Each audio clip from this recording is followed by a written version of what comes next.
Hey, what's up guys? Welcome back to my channel. Today I'm going to walk you through my steak and potatoes recipe one more time to demo a larger portion size, and I'm going to pair it with a sweet and sour bacon gastrique that is just a beautiful match for this dish. So without further ado, let's dive into this recipe.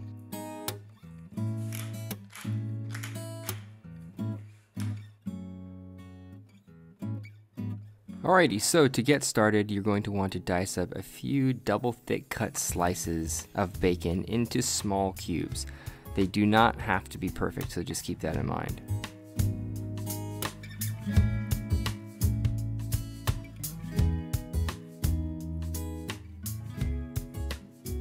Next, you're going to render or slowly cook the bacon in a small pan or pot until it begins to crisp up and turn a dark golden brown color. If your stovetop is on medium heat, it shouldn't take any more than 7 to 10 minutes.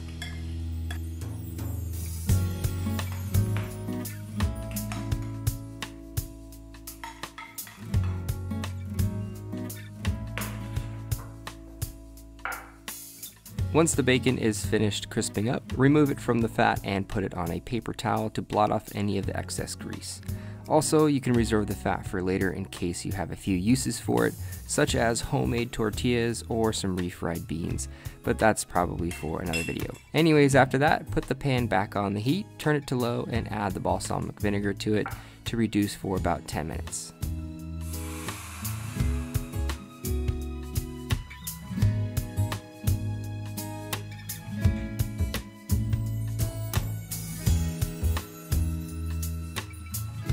Now, while that is reducing on the stovetop, you're going to want to dice up the red onions and the celery into a rough small dice. Again, there's no need to be perfect here with your knife skills because the idea is to shoot for somewhere around the same size as the bacon.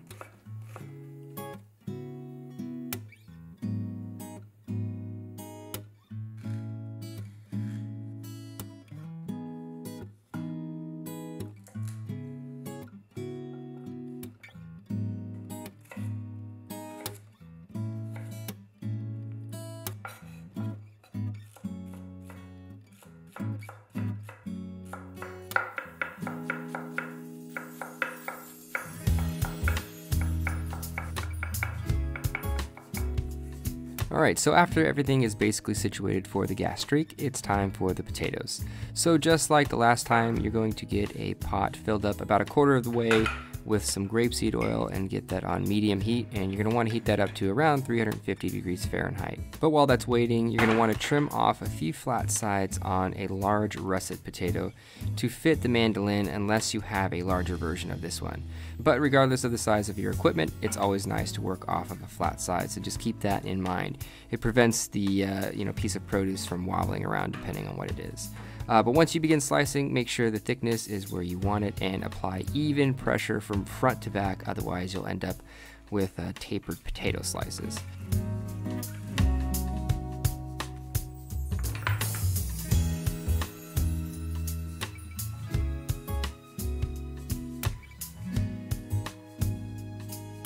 Once the potatoes are all sliced up, stack them together as evenly as possible, and then you're going to begin to trim them into a large potato square or squares.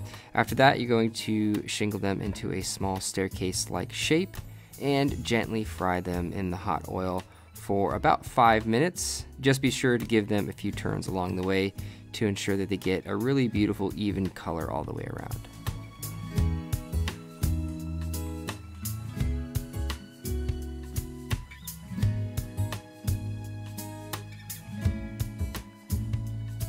When the potatoes are all finished frying up, take them out of the frying oil and onto a paper towel to get rid of any of that excess oil.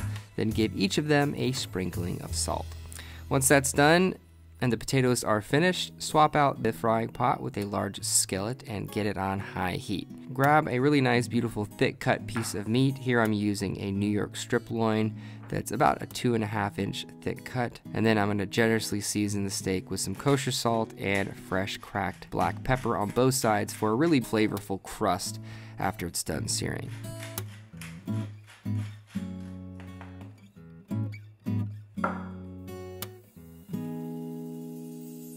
After you're done seasoning the steak, transfer it to the superheated pan and give it an even sear for about 30 to 45 seconds on all sides until it has a really solid crust.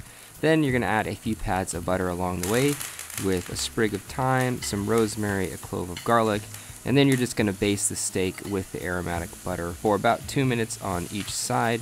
After that, you're going to remove it from the pan and let it rest for a few minutes before slicing. But now that everything is ready to go, it's time to plate it up.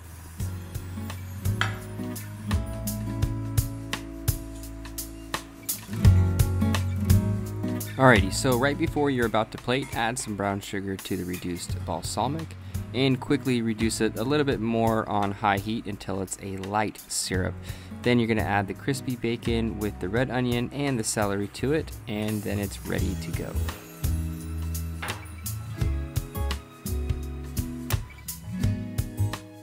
Now there are definitely a lot of ways to go about plating this dish, but here I'm just going to simply slice up the steak into some pretty thick cut slices to maintain that meatiness appeal of this wonderful marbled New York striploin that I have. After that, I'm going to give the plate a little swipe of some creamy horseradish sauce that I made in my last steak and potatoes video, if you want to check out that recipe. But then after that, I'm going to plate up the crispy potato stacks along with the sliced up steak. And then I'm going to give this a solid helping of the bacon gastrique, a sprinkling of some fresh cut chives from my garden, a little bit of crunchy Maldon salt, and some fresh cracked black pepper to finish. And that's it, a very simple but fun take on steak and potatoes.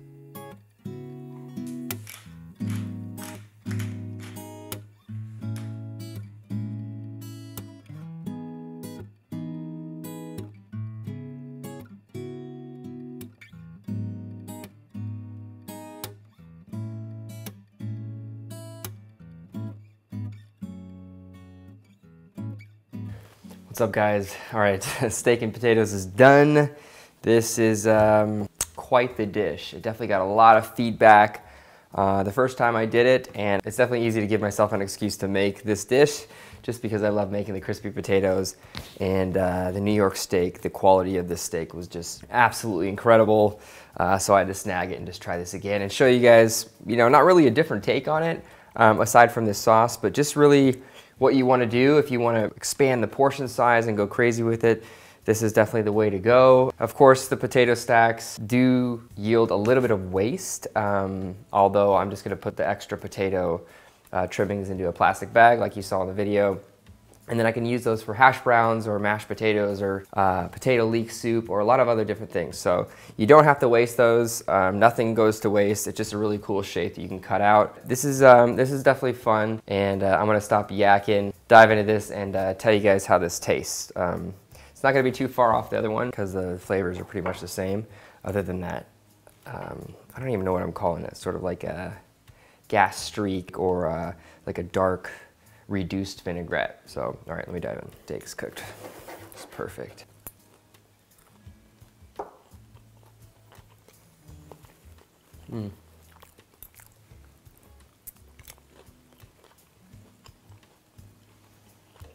The steak is amazing.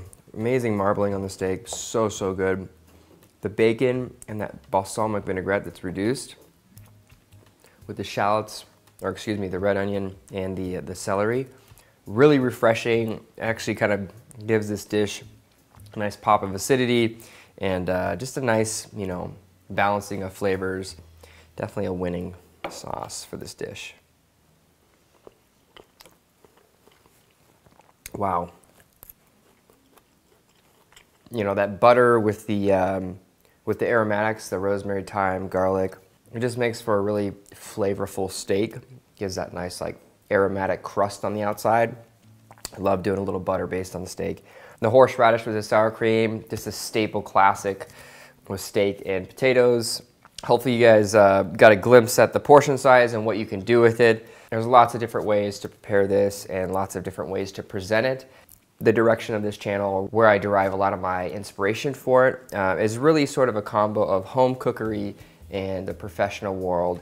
And I'm trying to have a step in both of those. So when I presented it with those 2 slices of steak with that crispy potato, that was actually meant for a 5-course meal that I did for a pop-up in Napa Valley not that long ago. So, you know, if you're thinking about eating 6 or 7 courses or even 5 courses, you have to make sure as a chef or the person putting the menu together, you have to think about the guest's palate and really what they can handle as far as food and how much you can serve them within the variety of courses. So it's definitely something I think about when I'm putting together a pop-up. It was probably very misleading for you guys given what I normally do on this channel, so I definitely apologize for that. Some of the other dishes that I do on this channel, sometimes they're a little out there and off the beaten path, or a little kind of crazy and not something that you would do every day or every week or maybe ever. I definitely do a lot of concept cooking, if that's, you know, a way to describe it. I love kind of taking old ideas and traditional ideas, revamping them, seeing if I can do something different and new with it. But half the time I end up scrapping the idea. So you guys really get to just see the you know, successes on my channel. You know, I definitely like to have fun when I cook, and thinking of new ideas is you know, something that keeps the passion going and keeps cooking exciting. So it's always fun to dabble in that. Well, hopefully you guys enjoyed this video. If you did, make sure you give it a thumbs up. Subscribe at the end of this video if you like my channel as a whole. Comment down below for future video requests, things you want to see on my channel. And of course, I will see you guys next time with another recipe. Later, folks.